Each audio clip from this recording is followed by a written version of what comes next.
xogayaa maaliyadda xisbiga isbedel doonka wadani ayaa maanta gaarsiiyay isbitaalka dhexe deegaanka Gambadhe ee gobolka Sool deeq daawooyin ugu tala galay in lagu samatixiyay bukaanka isbitaalkaasi wuxuuna xogayaa Cabdirasaaq Khaliif Axmed ku wareejiyay deeqdaasi daawooyinka maayarka degmada Gambadhe isagoo halkaasi kelmado ka soo jeediyay xogayaa Cabdirasaaq Khaliif waxaan maanta halka kan ku wareejinaynaa gudoomiyaha degmada Gambadhe iyo MCH-ka Gambadhe daawooyin aynu ugu tala galnay inaynu ugu deeqno MCH-ka si loogaga faa'iideeyo dadweynaha degmada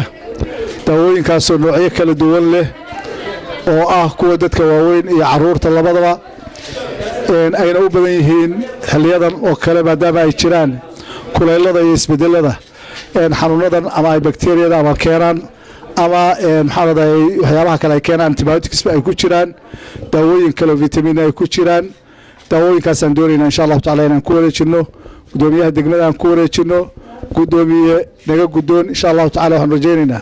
inaad uga faa'iideyn doontaan dadweynaha u baahan ee baahida u qaba ee magaalada Gambadhe insha Allah taala naga gudoon daawada insha Allah dhanka kale maayarka degmada Gambadhe ayaa halkaasi ka hadlay isagoo u mahadnaqay xogayaa maaliyadda xisbiga isbedel doonka wadani Cabdirasaaq Khaliif Axmed isagoo sheegay in xilligan ay u baahnaayeen deeqdan daawada Rahmaan Rahiim waanu idinka gudoonnay daawadan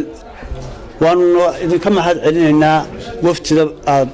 wado iyo adiga iyo cid kasto kamid ahayd booqashada aad noogu timaadeen iyo waxtarka aad noo keenteen idinka mahadnaqaynaa waanu u baahnayn deegaankuna waa u baahnaa deegaanku waa deegaan aad iyo aad u ballaaran tuulooyin kale iyo deegaamo kale oo nala xiriir jiro oo aan MCH iyo lahayn goob caafimaad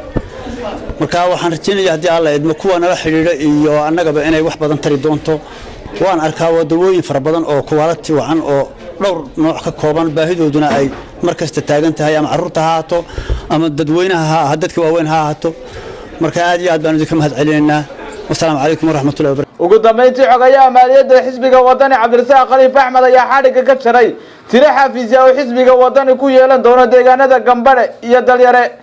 Maxamuud Aadan Askar Maxamuud Guray Somali TV Laasanood